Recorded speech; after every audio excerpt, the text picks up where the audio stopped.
Hi, dear student. Today we are going to start plus 2 accounts class. Okay, ma? Plus 2 accounts first lesson வந்து accounts from incomplete records. அந்த lesson வந்து start பண்ண போகிறோம்.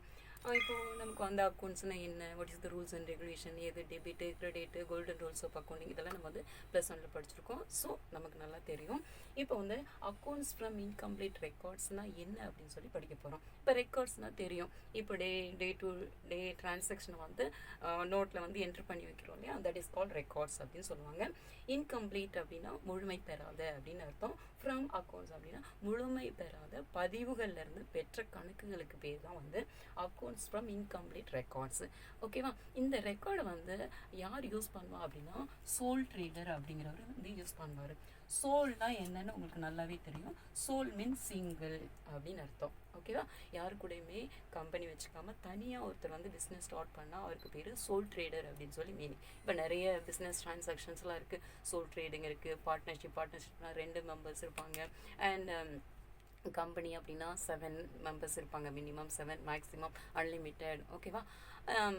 So இந்த மாதிரி தனியாக ஒருத்தர் வந்து கேஷை இன்வெஸ்ட்மெண்ட் பண்ணி அவரே ஸ்டார்ட் பண்ணக்கூடிய பிஸ்னஸ்க்கு பேர் தான் சோல் ட்ரேடிங் பிஸ்னஸ் அப்படின்னு சொல்லுவாங்க. ஓகேவா? இப்போ வந்து அக்கௌண்டிங் டேட்டெல்லாம் நமக்கு நல்லாவே தெரியும். அக்கௌண்ட் வந்து எப்போ ஸ்டார்ட் பண்ணுவோம் அப்படின்னா ஜனவரியில் ஸ்டார்ட் பண்ணி எப்போவுமே டிசம்பரில் முடிப்பாங்க. அதர்வைஸ் 2 டேட் இருக்குது. ஓகேவா?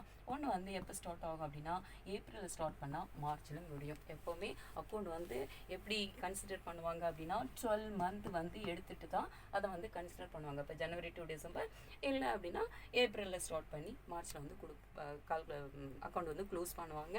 ஸோ நமக்கு வந்து கிட்டத்தட்ட 12 மந்த் இருந்தால் தான் அக்கௌண்ட்டை வந்து க்ளோஸ் பண்ண முடியும். ஓகேவா?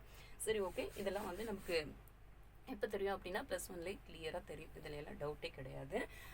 இப்போ வந்து இந்த accounts from incomplete records, incomplete அப்படின்னா என்ன மீனிங் அப்படின்னா முழுமை பெறாத பதிவுகள். ஓகேவா? இப்போ சோல் ட்ரேடர் அவருடைய பிஸ்னஸ். ஓகேவா? அவர் எப்போ வேணாலும் பிஸ்னஸ் ஸ்டார்ட் பண்ணலாம், அவர் எப்போ வேணாலும் க்ளோஸ் பண்ணிட்டு போயிட்டே இருக்கலாம். ஓகேவா? இப்போ அவர் 1 டே பிஸ்னஸ் ஸ்டார்ட் பண்ணலாம், 2 டேஸ் ஸ்டார்ட் பண்ணலாம், 1 வீக், 15 டேஸ், 1 மந்த், எவ்வளோ வேணாலும் ஸ்டார்ட் பண்ணிக்கலாம். பட் அவர் வந்து பிஸ்னஸ் ஸ்டார்ட் பண்ணும்போது அவர் வந்து கேபிட்டல் கொண்டு வர எந்த பிஸ்னஸாக இருந்தாலுமே கேபிட்டல் தேவை இல்லையா? அப்போ அவர் வந்து பிஸ்னஸ் ஸ்டார்ட் பண்ணும்போது கேபிட்டல் கொண்டு வந்திருப்பார். அந்த கேபிட்டல் மூலமாக அவருக்கு எவ்வளோ ப்ராஃபிட் வந்தது அப்படிங்கிறதெல்லாம் அவர் கண்டுபிடிக்கிறதுக்கு ரொம்ப இன்ட்ரெஸ்டடாக இருப்பார். ஸோ அதனால் அவருடைய ப்ராஃபிட் லாஸை வந்துட்டு கண்டுபிடிக்கிறதுக்காக வந்து சும்மா அவருடைய டைரி, அப்புறம் வந்து சின்ன நோட்டு, இந்த மாதிரி இதில் எல்லாம் வந்து என்னென்ன டிரான்சாக்ஷன் நடக்குதோ, அவருடைய பிஸ்னஸில் என்ன டிரான்சாக்ஷன் நடக்குதோ அதெல்லாம் ரெக்கார்ட் பண்ணி வச்சுருப்பாரு. ஓகேவா? அந்த டிரான்சாக்ஷனை மட்டும் எடுத்து அவருடைய ப்ராஃபிட் லாஸ் எவ்வளோ அப்படின்னு சொல்லி ஃபைண்ட் அவுட் பண்ணுவார். ஓகேவா? இப்போ அக்கௌண்ட்ஸ் அப்படின்னு எடுத்துட்டாலே நமக்கு வந்து 2 சைட்ஸ் தேவை. ஒன்று வந்து டெபிட், ஒன்று வந்து கிரெடிட் சைடு. அப்போ டெபிட்ஸ்னால் உங்களுக்கு நல்லா தெரியும், அண்ட் கிரெடிட்ஸ் அக்கௌண்ட் நோட்டில் வந்து எப்படி இருக்கும் அப்படின்னு சொல்லுவாங்க, தெரியும் இல்லையா? அப்போ டெபிட் அண்ட் கிரெடிட்டை யூஸ் பண்ணி தான் நம்ம வந்து ப்ளஸ் 2 வந்து அக்கௌண்ட்ஸ் படிச்சிருக்கோம், ப்ராஃபிட் லாஸ் எல்லாம் படிச்சிருக்கோம். பட் இங்கே பார்த்தோம் அப்படின்னு சொன்னால் சிங்கிள் சைடு மட்டும் யூஸ் பண்ணி நம்ம என்ன ஃபைண்ட் அவுட் பண்ண போகிறோம் அப்படின்னா ப்ராஃபிட் லாஸை வந்து ஃபைண்ட் அவுட் பண்ண போகிறோம். இது யார் ஃபைண்ட் அவுட் பண்ண போகிறா அப்படின்னா சோல் ட்ரேடர் வந்து ஃபைண்ட் அவுட் பண்ண போகிறாரு. ஓகேவா? அப்போ ப்ராஃபிட் லாஸ் கண்டுபிடிக்கணும் அப்படின்னா ஒரு ஸ்டேட்மெண்ட் தேவை. ஸ்டேட்மெண்ட் அப்படின்னா என்ன அர்த்தம் அப்படின்னா ஒரு அறிக்கை அப்படின்னு சொல்லி தமிழில் வந்து சொல்லுவாங்க. ஓகேவா?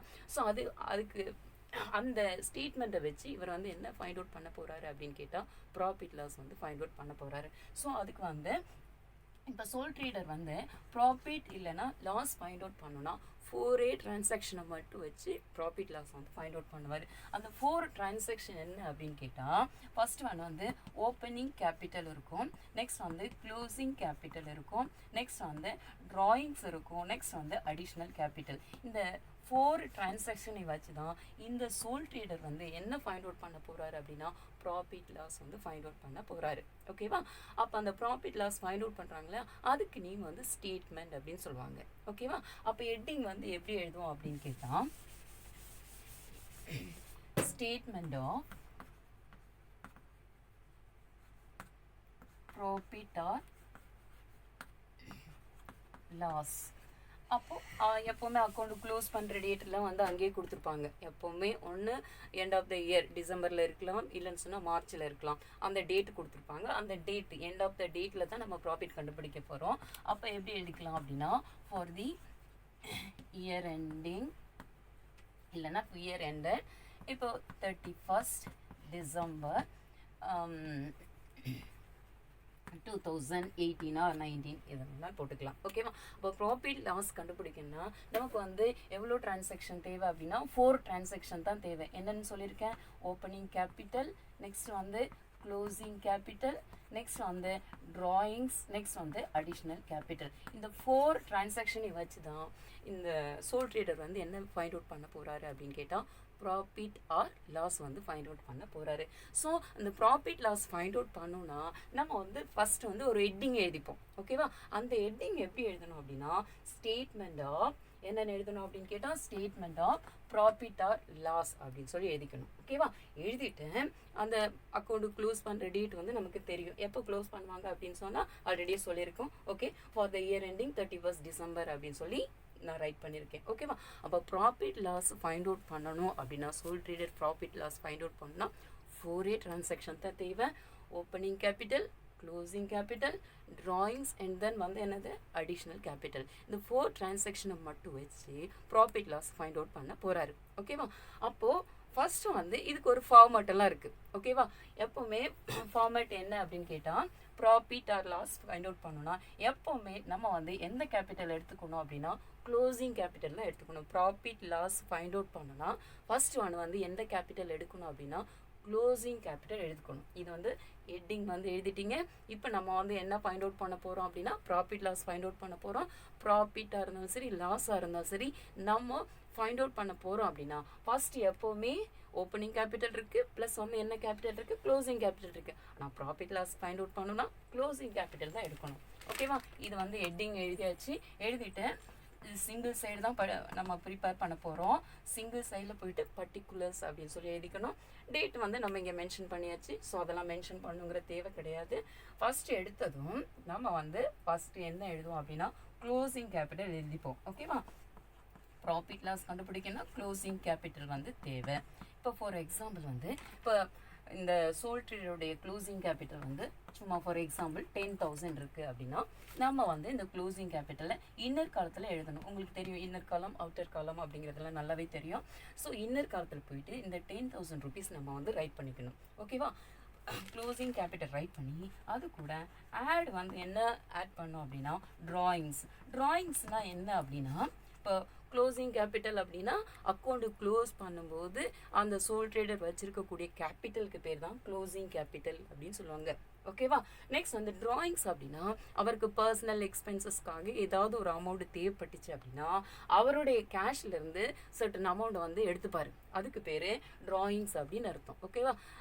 அப்போ பிஸ்னஸ்லேருந்து அதே சோல் ட்ரேடர் வந்து தன்னுடைய பர்சனல் எக்ஸ்பென்சஸ் பர்சனலாக தனிப்பட்ட செலவுக்காக ஒரு சர்டன் அமௌண்ட்டை வந்து வித்ட்ரா பண்ணுறாரு அப்படின்னா அதுக்கு பேர் வந்து ட்ராயிங்ஸ் அப்படின்னு சொல்லுவாங்க. ஓகேவா? அப்போ ட்ராயிங்ஸ் இருந்தால் அதை வந்து என்ன பண்ணணும் அப்படின்னா ஆட் வந்து பண்ணிக்கணும். இப்போ வந்து ஃபார் எக்ஸாம்பிள் வந்து ட்ராயிங்ஸ் வந்து நான் 3,000 அப்படின்னு சொல்லி மென்ஷன் பண்ணியிருக்கேன். அந்த 3,000 வந்து இங்கே வந்து நம்ம என்ன பண்ணிக்குவோம் ஆட் பண்ணிக்குவோம். இது ரெண்டும் ஆட் பண்ணோன்னா நமக்கு வந்து எவ்வளோ கிடைக்கும் அப்படின்னு கேட்டால் 13,000 வந்து கிடைக்கும். ஓகேவா? இதிலேருந்து என்ன பண்ணணும் அப்படின்னா லெஸ் வந்து எதை மைனஸ் பண்ணுவாங்க அப்படின்னு கேட்டால் அடிஷ்னல் கேபிட்டல். இப்போ அடிஷ்னல் கேபிட்டல் அப்படின்னா என்ன மீனிங் அப்படின்னு கேட்டால் இப்போது பிஸ்னஸ் வந்து ரன் ஆகிட்டே இருக்குது. இவர் வந்து ஒரு சர்டன் அமௌண்ட் வந்து கேபிட்டலாக வச்சு பிஸ்னஸ் பண்ணிகிட்டே இருக்காரு. திடீர்னு அந்த பிஸ்னஸ் ரன் பண்ணிகிட்டே இருக்கும்போது எமர்ஜென்சி காசெல்லாம் தேவைப்பட்டது. இல்லைனா பிஸ்னஸை வந்து எக்ஸ்பேண்ட் பண்ணுறதுக்கு எக்ஸ்பேண்ட்னா விரிவுபடுத்துறதுக்காக இவருக்கு பணம் கேஷ் இந்த மாதிரியெல்லாம் தேவைப்பட்டுச்சு அப்படின்னா இவர் வந்து என்ன பண்ணுறாரு அப்படின்னா எக்ஸ்ட்ரா மணியை வந்து பிஸ்னஸில் போய் போடுறாரு. அதுக்கு பேர் அடிஷ்னல் கேபிட்டல். பிஸ்னஸ் ஸ்டார்ட் பண்ணும்போது கொண்டு போகக்கூடிய கேபிட்டலுக்கு பேர் ஓப்பனிங் கேபிட்டல். தன்னுடைய பிஸ்னஸை வந்து இன்னும் டெவலப்மெண்ட் பண்ணுறதுக்காக காசு தேவைப்பட்டுச்சு அப்படின்னா அந்த எக்ஸ்ட்ரா அமௌண்ட் வந்து போடுவார். அதுக்கு பேர் அடிஷ்னல் கேபிட்டல் அப்படின்னு சொல்லி சொல்லுவாங்க. ஓகேவா? அப்போ அந்த மாதிரி அடிஷ்னல் கேபிட்டல் வந்து ஒரு 4,000 வந்து போடுறாரு அப்படின்னு சொல்லி நான் சும்மா சொல்லியிருக்கேன். அந்த 4,000 அடிஷ்னல் கேபிட்டல் இருந்தால் அதை நம்ம வந்து என்ன பண்ணணும் மைனஸ் பண்ணணும். ஓகேவா? ஃபார்மேட்டில் ஃபர்ஸ்ட் ஒன்று வந்து ப்ராஃபிட் லாஸ் ஃபைண்ட் அவுட் பண்ணால் க்ளோசிங் கேபிட்டல், அதுக்கு அடுத்து வந்து ஆட் வந்து ட்ராயிங்ஸ். நெக்ஸ்ட் வந்து லெஸ் வந்து என்ன பண்ணணும் அப்படின்னா அடிஷ்னல் கேபிட்டல் கண்டிப்பாக கொஸ்டினில் கொடுத்துருப்பாங்க. கொடுத்துருந்தா நீ என்ன பண்ணணும் அப்படின்னு கேட்டால் மைனஸ் பண்ணணும். ஓகேவா? இப்போ already closing capital add drawings பண்ணியிருக்கோம். ஸோ நமக்கு 13,000 இருக்குது. இதிலேருந்து அடிஷ்னல் கேபிட்டல் எவ்வளோ இருக்குது அப்படின்னா 4,000. இதை மைனஸ் பண்ணிட்டோம் அப்படின்னா நமக்கு வந்து எவ்வளோ கிடைக்கும் அப்படின்னா 9,000 கிடைக்கும். ஓகேவா? எகெயின் வந்து இதுல இருந்து லெஸ் வந்து 4A டிரான்சாக்ஷன் தான் சொல்லியிருக்கோம். Closing capital, drawings, additional capital. Less வந்து என்ன கேபிட்டல் பண்ணணும் அப்படின்னா ஓப்பனிங் கேபிட்டலை வந்து மைனஸ் பண்ணணும். இப்போ நம்ம வந்து closing capital, add drawings, less additional capital minus பண்ணோம் இல்லையா? இங்கே ஒரு பேலன்ஸ் இங்கே 9,000 வந்திருக்கு இல்லையா? இதுக்கு பேர் அட்ஜஸ்டட் கேபிட்டல் அப்படின்னு சொல்லி சொல்லுவாங்க. அட்ஜஸ்டட் கேபிட்டல் இது வந்து ஃப்ரீக்வெண்டாக ஒன் வேர்டு கொஸ்டின் மேலே வரக்கூடிய கொஸ்டின். ஸோ அதனால நம்ம இதெல்லாம் தெரிஞ்சு வச்சுக்கணும். ஓகேவா? இதுக்கு பேர் அட்ஜஸ்டட் கேபிட்டல் அப்படின்னு சொல்லுவாங்க. நெக்ஸ்ட் வந்து இந்த அட்ஜஸ்டட் கேபிட்டல் இருந்து எதை மைனஸ் பண்ணோம் அப்படின்னா ஓப்பனிங் கேபிட்டலை வந்து மைனஸ் பண்ணணும். ஃபார் எக்ஸாம்பிள் ஓப்பனிங் கேபிட்டல் வந்து ஒரு 5,000 வச்சுக்கலாம். ஓகேவா? அப்போ நம்ம 5,000 மைனஸ் பண்ணோம் அப்படின்னா பேலன்சிங் வந்து நமக்கு எவ்வளோ கிடைக்கும் அப்படின்னா 4,000 rupees கிடைக்கும். ஓகேவா? இந்த 4,000க்கு பேர் வந்து profit made during the year அப்படின்னு சொல்லி சொல்லுவாங்க. இது ஒரு எக்ஸாம்பிள் தான். ஓகேவா? சம்மெல்லாம் நம்ம போகவே இல்லை. ஜஸ்ட் வந்து ப்ராஃபிட் லாஸ் கண்டுபிடிக்கணும்னா ஒரு ஸ்டேட்மெண்ட்டை வந்து ப்ரிப்பேர் பண்ணுவோம். அந்த ஸ்டேட்மெண்ட்டை எப்படி எழுதிக்கும்? ஸ்டேட்மெண்ட் ஆஃப் ப்ராஃபிட் ஆர் லாஸ்ன்னு எழுதிக்கும். Year ending for the year ending 31st December 2019 எடுத்திருக்கோம். ப்ராஃபிட் லாஸ் கண்டுபிடிக்கணும் அப்படின்னு கேட்டால் நமக்கு தேவை 4A டிரான்சாக்ஷன் தான். என்னென்ன அப்படின்னு சொல்லி கேட்டால் closing capital, opening capital, next இந்த ட்ராயிங்ஸ், அடிஷ்னல் கேபிட்டல். ஓகேவா? ப்ராஃபிட் லாஸ் ஃபைண்ட் அவுட் பண்ணால் எந்த கேபிட்டல் எடுத்துவோம் அப்படின்னு கேட்டால் க்ளோசிங் கேபிட்டல் எடுத்துப்போம். அப்போ நம்ம க்ளோசிங் கேபிட்டல் எடுத்தாச்சு. அதுக்கு அடுத்து எதை ஆட் பண்ணுவோம் அப்படின்னு கேட்டால் ட்ராயிங்ஸை வந்து ஆட் பண்ணுவோம். அப்போ ட்ராயிங்ஸை வந்து ஆட் பண்ணி காமிச்சிட்டோம். நெக்ஸ்ட் வந்து அடிஷ்னல் கேபிட்டலை வந்து மைனஸ் பண்ணி காமிப்போம். ஸோ அடிஷ்னல் கேபிட்டலை மைனஸ் பண்ணிட்டோம். ஸோ இந்த க்ளோசிங் இதெல்லாம் மைனஸ் பண்ண வரக்கூடிய அந்த பேலன்சிங் ஃபிகருக்கு பேர் என்ன கேபிட்டல் அப்படின்னு கேட்டால் அட்ஜஸ்டட் கேபிட்டல் அப்படின்னு சொல்லி பேர். அதிலிருந்து நம்ம எதை மைனஸ் பண்ணோம் அப்படின்னா ஓப்பனிங் கேபிட்டலை வந்து மைனஸ் பண்ணுறோம். அப்போ பேலன்சிங் ஃபிகர் வந்து நமக்கு எவ்வளோ கிடைக்குது அப்படின்னா 4,000 rupees கிடைக்குது. ஸோ இதை வந்து ப்ராஃபிட் அப்படின்னு சொல்லி கன்சிடர் பண்ணிக்குவோம். ஓகேவா? இது வந்து ப்ராஃபிட்னா ஈஸி. இப் சப்போஸ் ஒருவேளை இங்கே வந்து 9,000 rupees இருக்குது. என்ன கேபிட்டல்? Adjusted capital.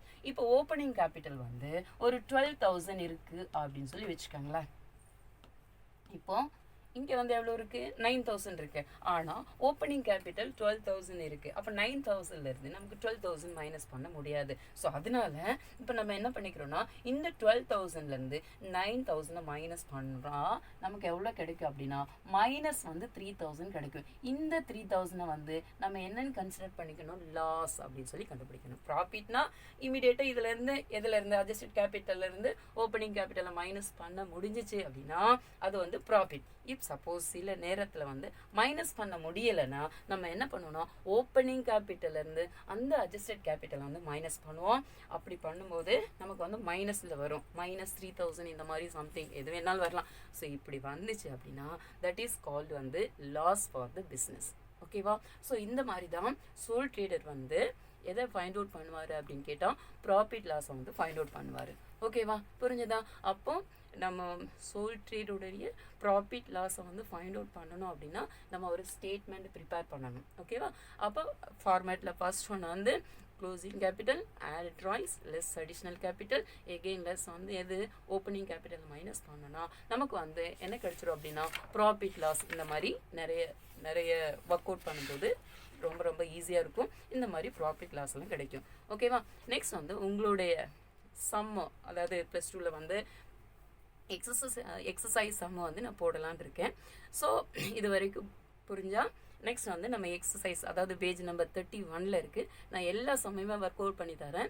இப்போ வந்து ஃபர்ஸ்ட் சம் போடலாம். ஓகேவா? நான் எல்லா சம்முமே ஃபுல்லாகவே நான் ஒர்க் அவுட் பண்ணுறேன். ஜஸ்ட் நீங்களும் என்ன பண்ணணும், நான் எப்படி போட்டிருக்கேன் அப்படின்னு சொல்லிட்டு நீங்கள் ஒர்க் அவுட் பண்ணி பார்த்தீங்கன்னா ரொம்ப ஈஸியாக இருக்கும். ஓகேவா?